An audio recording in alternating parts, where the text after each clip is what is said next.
নমস্কাৰ বন্ধুসকল, আজি এটা নতুন টপিক লৈ আপোনালোকৰ মাজলৈ আগবাঢ়ি আহিছোঁ। আজি এটা বিশেষ দিন, আজি মহালয়া। গতিকে আজিৰ দিনটোতে দেৱী দুৰ্গা স্বৰ্গৰ পৰা আমাৰ পৃথিৱীলৈ নামি আহিছে। গতিকে আজি এই মহালয়াৰ বিশেষ ক্ষণটোত আপোনালোক সকলোকে মহালয়াৰ হিয়া ভৰা শুভেচ্ছা আৰু ওলগ জ্ঞাপন কৰিলোঁ। আচলতে আমাৰ সকলোৰে জানিবলৈ মন যায় মহালয়ানো কি, অৰ্থাৎ মহালয়া কিয় পালন কৰা হয়, আৰু লগতে এই মহালয়াৰ দিনাখনেই যে মানুহবিলাকে ৰাস্তাত ব্ৰহ্মপুৱাতেই খোজকাঢ়িবলৈনো ওলাই যায়, কিয় ওলাই যায়। গতিকে এই বিষয়কেইটাৰ ওপৰতে অকণমান আলোচনা কৰিম বুলি ভাবিছোঁ। অৰ্থাৎ এই মহালয়া শব্দটোৰ অৰ্থ কি? মহালয়া মানে মহা মানে হৈছে পৰম আৰু লয় মানে হৈছে বিলীন হোৱা। অৰ্থাৎ এই দিনটোতে যিসকল মৃতক আছে সেই মৃতকসকলৰ আত্মাই পৰম গতি লাভ কৰে। আৰু এই মহালয়াৰ দিনটোতেই মা দেৱী দুৰ্গা স্বৰ্গৰ পৰা যিহেতু আমাৰ পৃথিৱীলৈ আগমন ঘটে, ইয়াত হাতী ঘোঁৰা নতুবা নাৱত তেওঁৰ আগমন ঘটে। গতিকে এইবাৰ 2022 চনৰ যি মহালয়া, ইয়াত দেৱী দুৰ্গা দেৱীয়ে হাতী অৰ্থাৎ হস্তীত উঠি আগমন ঘটিছে, আৰু যাওঁতে দশমীৰ দিনাখন নাৱতেই আচলতে যাত্ৰা সমাপ্ত কৰিব।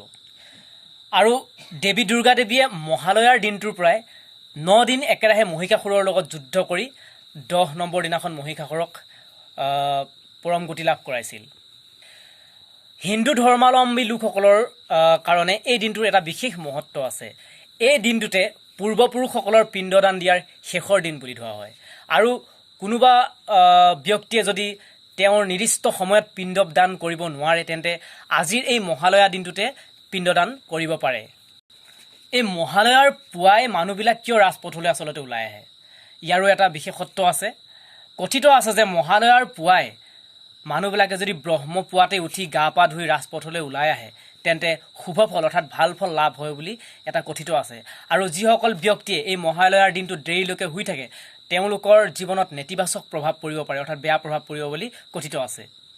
মহালয়া হৈছে অমাৱস্যা, আৰু কথিত আছে লোকবিশ্বাস অনুসৰি প্ৰয়াত যিসকল লোক অৰ্থাৎ মৃত্যুবৰণ কৰা যিসকল লোক আজিৰ এই দিনটোতে তেওঁলোকক স্বৰ্গৰ পৰা মৰ্ত্যলৈ পৃথিৱীলৈ পঠাই দিয়া হয়, আৰু পৃথিৱীত প্ৰয়াত আত্মাৰ এই সমাৱেশকে অৰ্থাৎ মহালয়া বুলি কোৱা হয়, আৰু ইয়াৰ পৰাই মহালয়াৰ সৃষ্টি হৈছে। আৰু এই মহালয়াৰ দিনটোতে আচলতে দেৱী দুৰ্গাৰ মূৰ্তিৰ গাত ৰং কৰা হয়, আৰু দেৱী দুৰ্গাৰ মাৰ চকুজুৰি অঁকা হয়।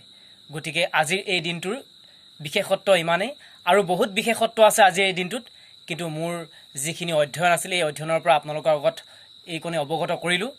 যদি আপোনালোকৰ ভিডিঅ'টো ভাল লাগে তেন্তে লাইক, কমেণ্ট আৰু শ্বেয়াৰ কৰিবলৈ নাপাহৰিব। আৰু লগতে এনেধৰণৰ ভিডিঅ' যদি আগলৈ আপোনালোকে পাই থাকিব বিচাৰে, তেন্তে মোৰ চেনেলটো ছাবস্ক্ৰাইব কৰি দিব আৰু ওচৰতে থকা বেল আইকনটো প্ৰেছ কৰি দিব। ধন্যবাদ।